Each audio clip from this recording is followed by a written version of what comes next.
नमो बुद्धाय, जय भीम, जय भारत। तथागत बुद्ध कहाँ के रहने वाले थे? कई बार यह एक विवाद का विषय बन जाता है। बड़े बड़े इतिहासकार इस विषय पर अलग अलग तरीकों का प्रयोग करते हुए ये जानने का प्रयास करते हैं कि आखिर तथागत गौतम बुद्ध कहाँ के रहने वाले थे।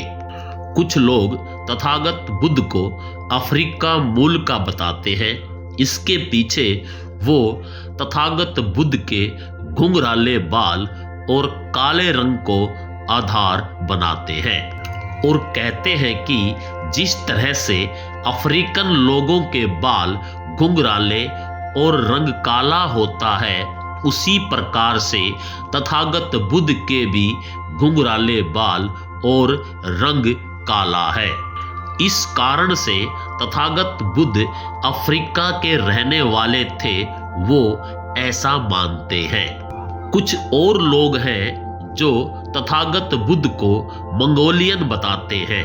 उनके अनुसार जिस प्रकार से बुद्ध की शिक्षाओं का प्रचार प्रसार मंगोलियन देशों जैसे चीन, Japan, Korea, Tibet, Bhutan, Taiwan, Mongolia आदि में हुआ है, उसे देखते हुए तो यह कहना गलत नहीं है कि बुद्ध मंगोलियन थे, क्योंकि इन देशों में रहने वाले ज्यादातर लोग मंगोलियन ही हैं। अतः वे लोग बुद्ध को मंगोलियन मानते हैं। वैसे बुद्ध कहाँ के थे और कहाँ के नहीं थे, इस संबंध में तरह तरह के कयास लगाए जाते हैं।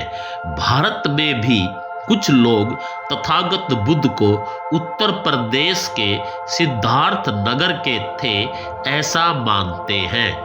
कुछ लोग तथागत बुद्ध को कपिलवस्तु तथा कुछ लोग उड़ीसा के थे ऐसा मानते हैं।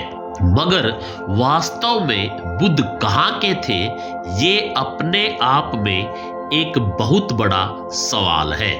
दुनिया भर के इतिहासकारों ने इस सवाल का हल निकालने के लिए तरह तरह के औजारों, पद्धतियों, तरीकों व तकनीकों का प्रयोग करने में कोई कसर नहीं छोड़ी है। लेकिन अफसोस वे अभी तक भी किसी ठोस परिणाम पर नहीं पहुंच पाए हैं। मैं इस संबंध में आपको डॉक्टर राजेंद्र प्रसाद सिंह द्वारा दिए गए तर्क के आधार पर बताऊंगा कि तथागत बुद्ध कहाँ के रहने वाले थे। डॉक्टर राजेंद्र प्रसाद सिंह ने भाषा विज्ञान को आधार मानते हुए पूरी तरह से स्पष्ट कर दिया है कि बुद्ध कहाँ के रहने वाले थे। उन्होंने इस संबंध में भाषा को आधार मानते हुए ये साफ कर दिया है कि तथागत बुद्ध मंगोलियन थे या अफ्रीकन थे या भारतीय मूल के थे। डॉक्टर राजेंद्र प्रसाद सिंह ने सम्राट अशोक के शिलालेखों का हवाला देते हुए कहा है कि सम्राट अशोक के शिलालेखों में बुद्ध को बुद्ध नहीं बल्कि बुद्ध लिखा है। डॉक्टर राजेंद्र प्रसाद सिंह आगे कहते हैं कि यूरोपीय देशों के लेखक भी बुद्ध को बुद्ध नहीं बल्कि बुद्ध लिखते हैं। ये जो द और ध को मिलाकर बुद्ध लिखा गया है, ये बुद्ध का वास्तविक स्वरूप नहीं है।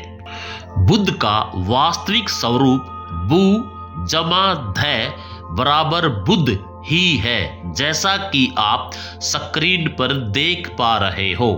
हम हिंदी में बुद्ध को बुद्ध लिखते हैं और अंग्रेजी में बुद्धा लिखते हैं, जो गलत है।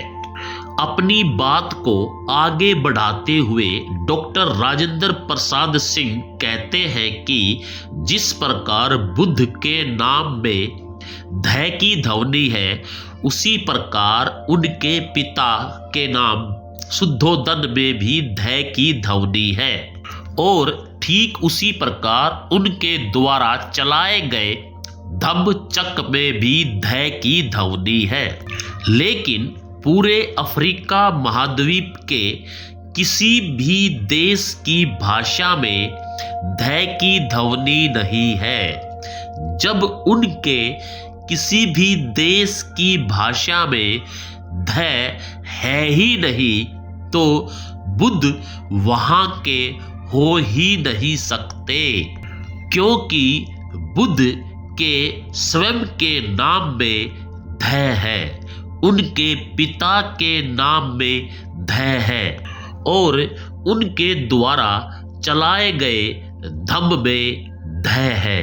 तो इससे ये स्पष्ट हो जाता है कि बुद्ध अफ्रीकन नहीं थे। अतः जो इतिहासकार बुद्ध को अफ्रीकन मानते हैं वे अपने ज्ञान को दुरुस्त कर ले। अब जो लोग बुद्ध को मंगोलियन मानते हैं वे भी सुने। इस संबंध में भी डॉक्टर राजेंद्र प्रसाद सिंह ने भाषा को आधार मानते हुए ही बताया है कि ध की ध्वनि न तो चाइनीज भाषा में है, न ही कोरियन भाषा में है, न ही तिब्बती भाषा में है और न ही जापानीज भाषा में है। जब इन भाषाओं में ध है ही नहीं तो बुद्ध इन मंगोलियन देशों के भी नहीं हो सकते, क्योंकि बुद्ध में ध की ध्वनि है। तो जो लोग बुद्ध को मंगोलियन मानते हैं वे भी अपने ज्ञान को दुरुस्त कर ले। अब सवाल उठता है कि आखिर बुद्ध कहाँ के हैं? तो अब तक के दिए गए तर्क के आधार पर हम कह सकते हैं कि बुद्ध उस क्षेत्र के हैं जिस क्षेत्र की भाषाओं में ध की ध्वनि है और वो क्षेत्र है उत्तर भारत, क्योंकि हमारे दक्षिण भारत की किसी भी भाषा में ध नहीं है, न तमिल में है न तेलुगु में है। ध की ध्वनि अरबी और फारसी में भी नहीं है। भारत की पूर्वी और पश्चिमी भाषाओं में भी ध की ध्वनि नहीं है। मतलब ध की ध्वनि न तो दक्षिण भारत की भाषाओं में है और ध की ध्वनि न पूर्वी भारत की भाषाओं में है और ध की ध्वनि न पश्चिमी भारत की भाषाओं में है। ध की ध्वनि केवल और केवल उत्तर भारत की भाषाओं में है। अतः भाषा के आधार पर हम कह सकते हैं कि बुद्ध उत्तरी भारत के हैं। वीडियो के अंत में मैं डॉक्टर राजेंद्र प्रसाद सिंह का हृदय से आभार प्रकट करता हूं कि उनके तर्क के आधार पर मैं आपको बता पाया कि आखिर बुद्ध कहाँ के थे। वीडियो को पूरा सुनने के लिए आपका बहुत बहुत धन्यवाद। नमो बुद्धाय। जय भीम, जय भारत।